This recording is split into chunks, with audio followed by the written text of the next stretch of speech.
નમસ્કાર વિદ્યાર્થી મિત્રો, તપોવન ગ્રુપ ઓફ સ્કૂલ સંચાલિત આપણી વર્ચ્યુઅલ ચેનલ તપોવન સાયન્સ એકેડમીમાં ચેપ્ટર નંબર 5ના કન્ટિન્યુ લેક્ચર નંબર 3ની અંદર તમારું હાર્દિક સ્વાગત કરું છું.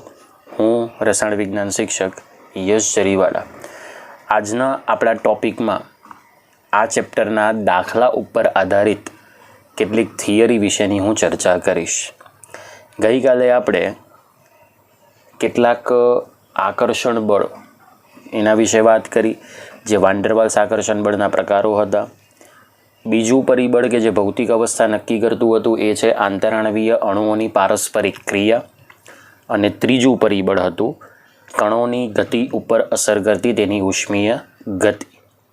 ઓકે, આ ત્રણ વિશે આપણે ચર્ચા કરી, જેમાં જે બે પરિબળો છે કે આંતરાણવીય પારસ્પરિક ક્રિયા અને ત્રીજું પરિબળ હતું કે ઉષ્મીય ઉર્જા, જેને અનુરૂપ આપણે દબાણ અને તાપમાન જેવા બાહ્ય પરિબળોનો અભ્યાસ કરી શકીએ છીએ.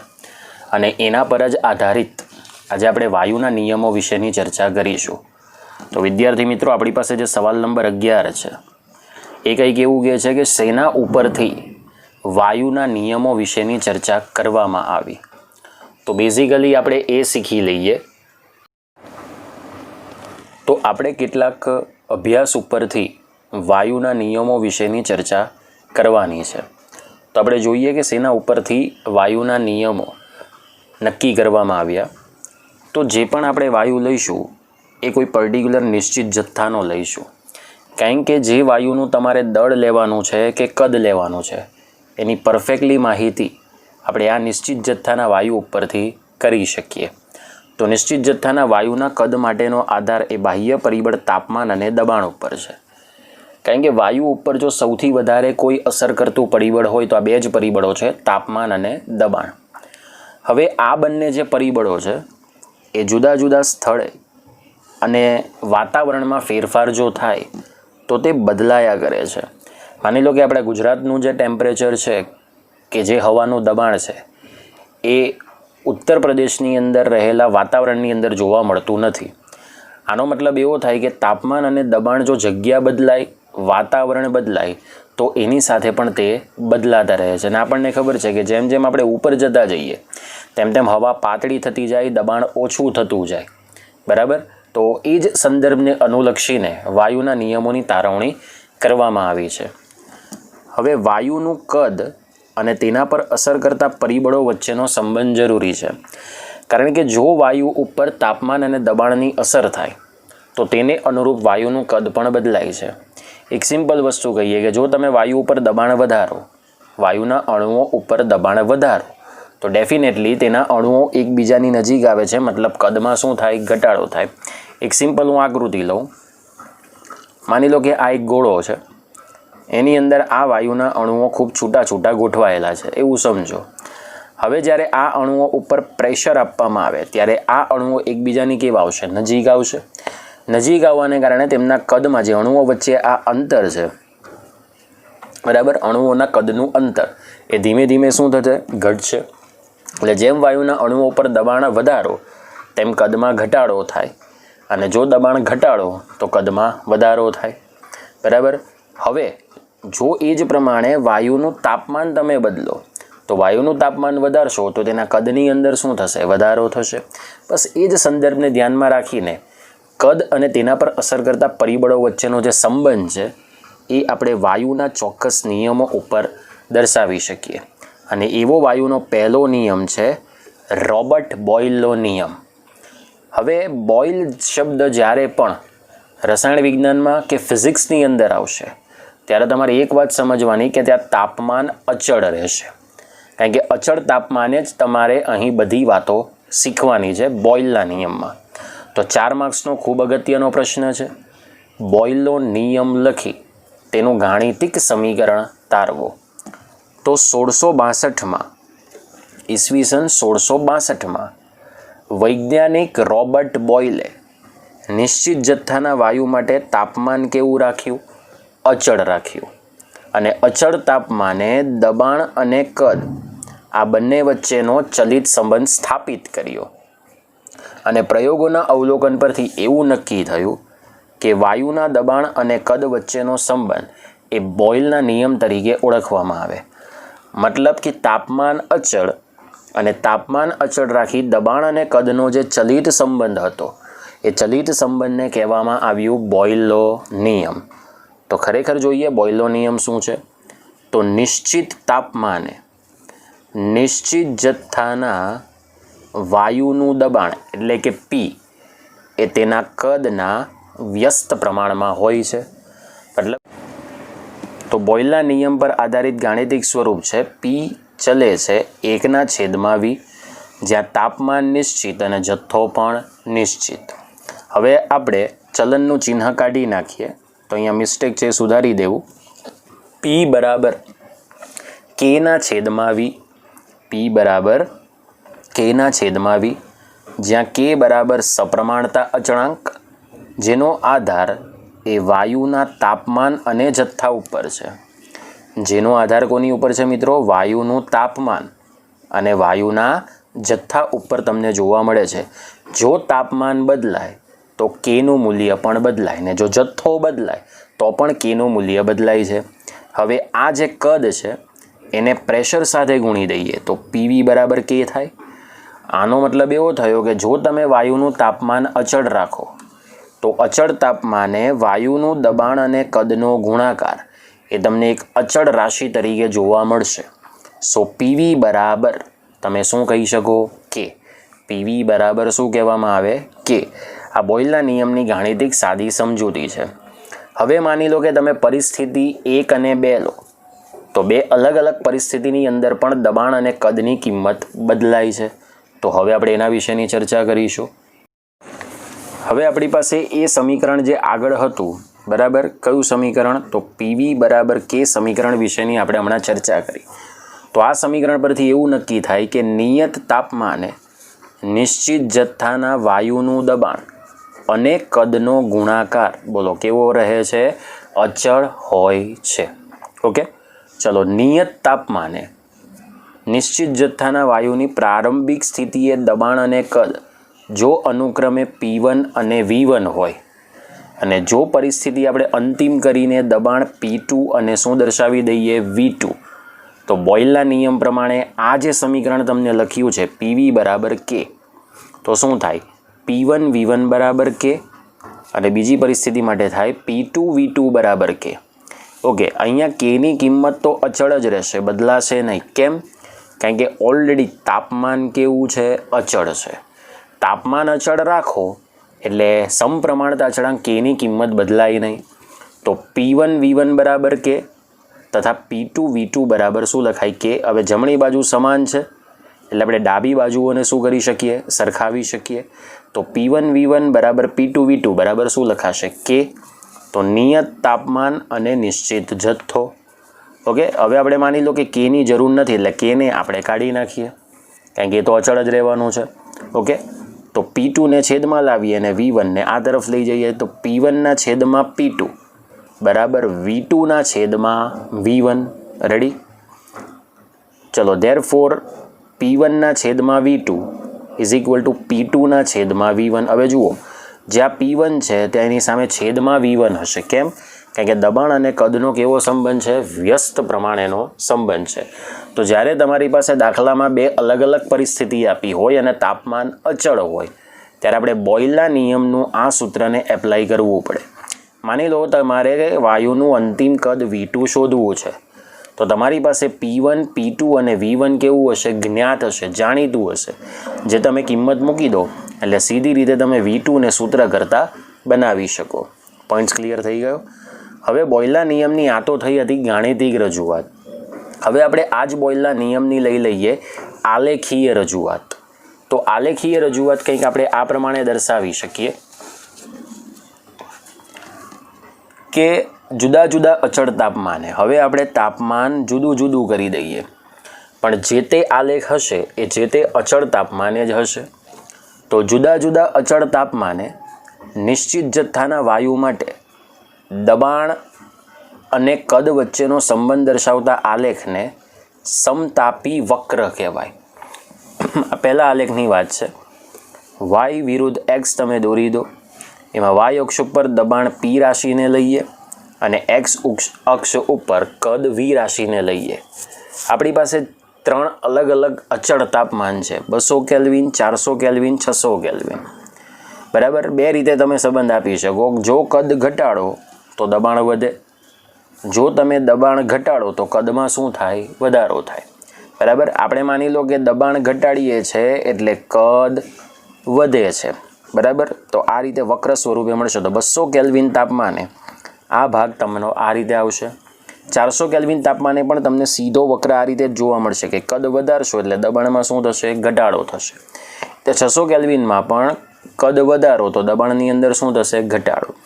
પણ આ જે વક્ર ભાગ તમને દેખાય છે એ જેમ તમે તાપમાન વધારતા જશો તેમ વક્ર ભાગની ઊંડાણમાં ધીમે ધીમે શું થશે? ઘટાડો. હવે જો કદાચ એવું થાય કે 600 કરતાં 800 કેલ્વિન તાપમાને લઈ જાઓ તો 800 કેલ્વિન તાપમાને એ સીધો વક્ર નહીં મળે, પણ એ કદાચ તમને આખી સ્ટ્રેટ લાઇન પણ મળી શકે. પણ ટૂંકમાં કદ વધારો તો દબાણની અંદર શું થાય? ઘટાડો થાય. હવે બીજો આલેખ જુઓ તો દબાણ વિરુદ્ધ કદ ઇન્વર્સનો છે. અહીં કદ છે અને અહીંયા છે કદ ઇન્વર્સ. તો એ આલેખ તમને ઉગમ બિંદુમાંથી જોવા મળશે. હવે ઉગમ બિંદુની અંદર T3 તાપમાન સૌથી વધારે છે અને T1 તાપમાન સૌથી ઓછું છે. સો T3 is greater than T2 is greater than T1. તો જેમ 1/v ની કિંમત વધારો છો ને તેમ દબાણ Pની કિંમત શું થતી જાય છે? વધતી જાય છે. બરાબર. જેમ 1/v ની કિંમત વધારો તેમ દબાણ Pની કિંમત વધતી જાય. પણ T1 કરતાં T2 અને T2 કરતાં T3 તાપમાને દબાણની કિંમત હંમેશા વધારે હોય. આ વાત ધ્યાનમાં રાખજો, કારણ કે જો તાપમાન વધે તો ડેફિનેટલી Kની કિંમત પણ બદલાય. કે 1/v એટલે તમારે P અને Vનો ગુણાકાર જ કરવાનો છે. જુઓ આ રીતે આ 1/v થયું. હવે આ Vને અહીંયા ગુણી દો એટલે PV બરાબર શું થાય? K. તો ડેફિનેટલી જો તમે 1/v વધારશો એટલે કે 1/v વધારશો તો ડેફિનેટલી Pમાં પણ શું થશે? વધારો. કારણ કે જો આ સંબંધને તમે આ રીતે લખી શકો એટલે 1/v અને P સમપ્રમાણના સંબંધમાં છે. એટલે 1/v વધારો તો Pની કિંમતમાં પણ શું થાય? વધારો થાય. પણ T3 તાપમાને 1/v ની કિંમત આ તમે જુઓ ઓછી છે, પણ દબાણની કિંમત તમને કેવી મળશે? વધારે. હવે T1 તાપમાને 1/v ની કિંમત વધારે છે, પણ દબાણની કિંમત તમને કેવી મળશે? ઓછી. પણ તમારે એક વસ્તુ ધ્યાનવાની કે 1/v વધે એટલે દબાણ Pની કિંમતમાં પણ ધીમે ધીમે શું થાય? વધારો થાય. ઓકે. તો આ આલેખ તમે આ રીતે જોઈ શકો છો. બીજું, જુદા જુદા અચળ તાપમાન માટે પ્રાપ્ત થતા સમતાપી વક્ર માટે આલેખ પરથી સ્પષ્ટ થાય છે કે કોઈ એક અચળ તાપમાને વાયુનું દબાણ વધે તો તેના કદમાં ઘટાડો થાય. આ પહેલા આલેખની વાત છે. એટલે કે દબાણ અને કદનો ગુણાકાર હંમેશા જે તે અચળ તાપમાને કેવો રહે? અચળ રહે. તાપમાન બદલાય તો PV બરાબર Kમાં Kનું મૂલ્ય પણ બદલાય છે. હવે અહીંયા T1 થી T2, T2 થી T3 કરો એટલે Kની કિંમત બદલાશે. હવે જુઓ PV વિરુદ્ધ Pનો આલેખ દોરીએ. બરાબર. હવે આ તમારી પાસે T1 તાપમાન છે અને આ તમારી પાસે T2 તાપમાન છે. હવે T1 તાપમાને તમે દબાણ ભલે ગમે તેટલું વધારશો પણ PV બરાબર Kની કિંમત તમને કેવી મળશે? અચળ. હવે અહીં P1 V1 બરાબર આપણે K1 લઈ લઈએ તો અહીં P2 V2 બરાબર શું લઈ લઈએ? K2. હવે T1 તાપમાને તમે દબાણના ગમે તે મૂલ્ય મૂકો છતાં પણ K1ની કિંમત તો કેવી રહેશે? કોન્સ્ટન્ટ. એ જ રીતે T2 તાપમાને Pની કિંમત તમે XYZ ગમે તે મૂકશો તો પણ K2ની કિંમત બદલાતી નથી. હા, પણ K1માંથી K2 ક્યારે થાય? જ્યારે T1માંથી તમારું ટેમ્પરેચર કેટલું બને છે? T2. સમજાય છે? એટલે Kની કિંમત ત્યારે જ બદલાય જ્યારે તાપમાન બદલાશે. પણ જો તાપમાન અચળ હોય તો દબાણ અને કદનું ગમે એટલું મૂલ્ય તમે વધારશો કે ઘટાડશો તો પણ K1ની કિંમતમાં કોઈ ફરક પડતો નથી. કારણ કે જે તે તાપમાને દબાણ અને કદનો ગુણાકાર તમને કેવો મળે છે? અચળ જ મળે છે. ઓકે. ચલો હવે આ બોયલના નિયમની આલેખીય રજૂઆત ઉપરથી આપણે ઘનતા અને દબાણ વચ્ચેનો સંબંધ સ્થાપિત કરી શકીએ. તો એ કઈ રીતનો છે તે પણ આપણે જોઈ લઈએ. ઓકે. આપણે માટે વાયુ માટે દબાણ અને ઘનતાનો સંબંધ જો બોયલના નિયમ ઉપરથી નક્કી કરવો હોય તો આપણે ઇઝીલી નક્કી કરી શકીએ.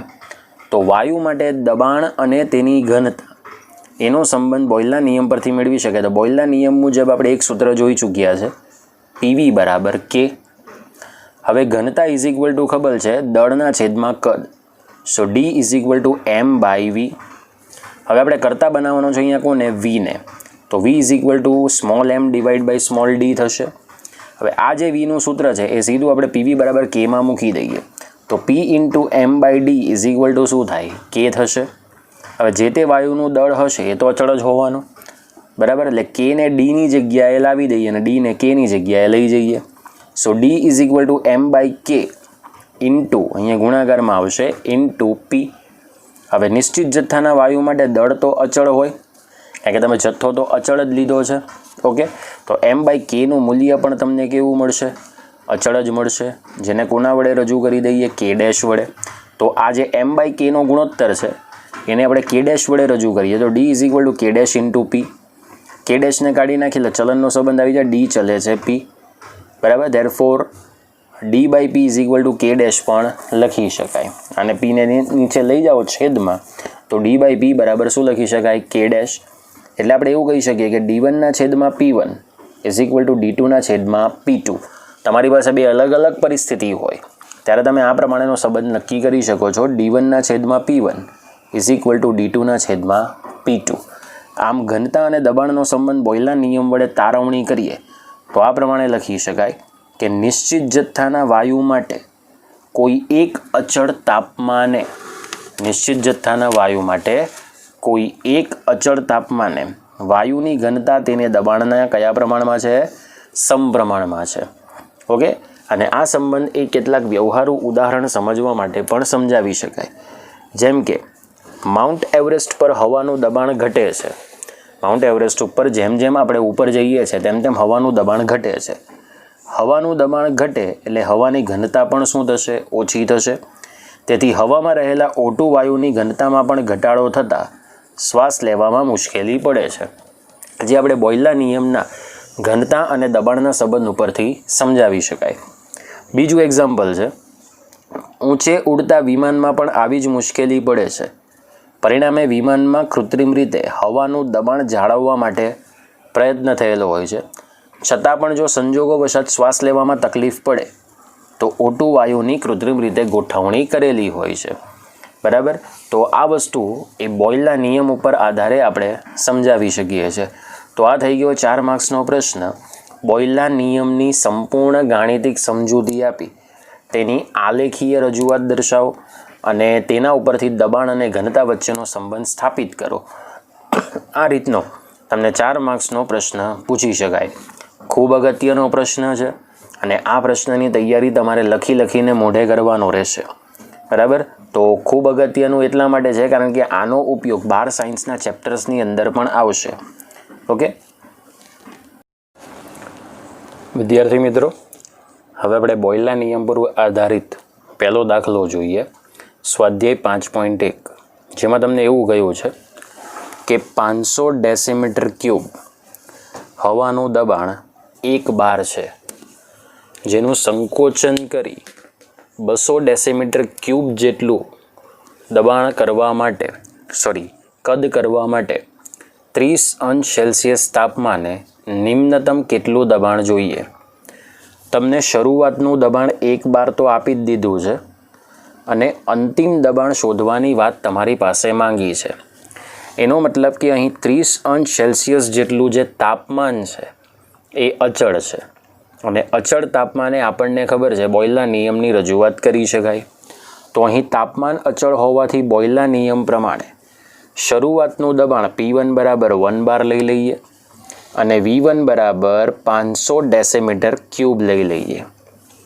V2 તમને અંતિમ આપેલું છે 200 ડેસીમીટર ક્યુબ અને P2 જે છે એ તમારે આઈડેન્ટિફાઈ કરવાનું છે, એટલે અહીંયા ક્વેશ્ચન માર્ક લઈ લઈએ. તો બોયલના નિયમ પ્રમાણે એક સીધું સૂત્ર લાગે છે, P1 ઇન્ટુ V1 બરાબર P2 ઇન્ટુ શું લખાય? V2 લખાય. સો ધેરફોર અહીંયા આપણે કરતા કોને બનાવવાનો છે? P2 ને. તો P2 is equal two P1 V1ના છેદમાં V2, સીધું સૂત્ર લાગશે. ચાલો કિંમત મૂકી દઈએ. P1 એટલે 1 બાર, V1 એટલે 500 ડેસીમીટર ક્યુબ, એટલે 1 બાર ઇન્ટુ 500 ડેસીમીટર ક્યુબ છેદમાં 200 ડેસીમીટર ક્યુબ લખાઈ દઉં. ડેસીમીટર ક્યુબ આપણે શું કરી દઈએ? કેન્સલ. તો P2 આવશે 2.5 બાર, કારણ કે આ 2 0 કેન્સલ થશે, 5/2 એટલે કિંમત કેટલું આવશે? 2.5 બાર. તો અહીં P2ની કિંમત તમને મળશે 2.5 બાર. સમજાયું? તો આ હતો સ્વાધ્યાય 5.1 દાખલો બોયલના નિયમ ઉપર આધારિત. હવે આપણે બીજો દાખલો જોઈએ. આજના લેક્ચરનો આપણે છેલ્લો ટોપિક જોઈશું, સ્વાધ્યાય 5.2. બાકીના દાખલા અને નવી થિયરીની ચર્ચા આપણે આવતીકાલના સેશનમાં કરીશું. સ્વાધ્યાય 5.2ની વિદ્યાર્થી મિત્રો માહિતી કંઈક આ પ્રકારની છે કે 120 mlની ક્ષમતા ધરાવતું એક પાત્ર 35°C તાપમાને અને 1.2 બાર જેટલા દબાણે અમુક વાયુ નિશ્ચિત જથ્થાનો ધરાવે છે. આ વાયુને બીજા 180 ml કદવાળા પાત્રમાં જો 35°C તાપમાને જ ભરવામાં આવે તો તેનું દબાણ કેટલું થશે એ આપણે આઈડેન્ટિફાઈ કરવાનું છે. તો એનો મતલબ કે પહેલી પરિસ્થિતિ લઈ લો કે બીજી પરિસ્થિતિ લઈ લો, 35°C જેટલું તાપમાન તમને અચળ જ જોવા મળે છે. તો હવે તો તમને ખ્યાલ આવી જ ગયો હશે ને વિદ્યાર્થી મિત્રો કે 35°C જેટલું અચળ તાપમાન હોવાથી આપણે કયા નિયમનું સૂત્ર એપ્લાય કરી શકીએ? બોયલના નિયમનું સૂત્ર એપ્લાય કરી શકીએ. તો શરૂઆતની સ્થિતિમાં આપણે P1 લઈ લઈએ 1.2 બાર, V1 લઈ લઈએ 120 મિલી. અંતિમ સ્થિતિમાં P2 આપણે આઈડેન્ટિફાઈ કરવાનું છે, પણ V2ની રેન્જ તમને કેટલી આપી છે? 180 ml. તો અહીં આપણે એવું નક્કી કરી શકીએ કે T અચળ હોવાથી બોયલના નિયમ પરથી સૂત્ર P1 V1 બરાબર P2 V2. P2ને કરતાં બનાવેલા P1 V1ના છેદમાં શું આવશે? V2 આવશે. મૂલ્ય મૂકી દો P1ની 1.2 બાર, V1ની વેલ્યુ મૂકો 120 ml છેદમાં V2ની કિંમત મૂકી દો 180 ml. ml કેન્સલ આઉટ થશે એટલે P2ની કિંમત તમને મળશે 0.8 બાર. ક્લિયર? તો આજનો લેક્ચર આપણે અહીંયા સુધી રાખીશું. વિદ્યાર્થી મિત્રો એક એક નિયમ અને એના પર આધારિત દાખલા એટલા માટે તમને ચલાવવામાં આવે છે કે તમને પરફેક્ટ ખ્યાલ આવે કે આ નિયમનું સૂત્ર કેવી રીતે એપ્લાય કરવામાં આવ્યું છે. બીજી વાત, આજે જે તમને બોયલના નિયમની થિયરી ચલાવી એ પ્લીઝ મહેરબાની કરીને આવતીકાલ સુધીની અંદર લખીને મોઢે કરી નાખજો. જે કોઈ ડાઉટ હોય તે પર્સનલી મને તમે વોટ્સએપ કરી શકો છો કે સર આ સૂત્ર કેવી રીતે આવે છે. એમાં કોઈ શરમ સંકોચ રાખવાની જરૂર નથી. ઓકે, અમુક વિદ્યાર્થીઓ પૂછે છે, પણ જો કેટલાક વિદ્યાર્થીઓને હજી ડાઉટ હોય તો તેઓ પૂછી શકે છે. બરાબર? તો વિદ્યાર્થી મિત્રો આ વાત થોડીક તમારે ધ્યાનમાં રાખવાની જરૂર છે. અને જય હિન્દ, જય ભારત.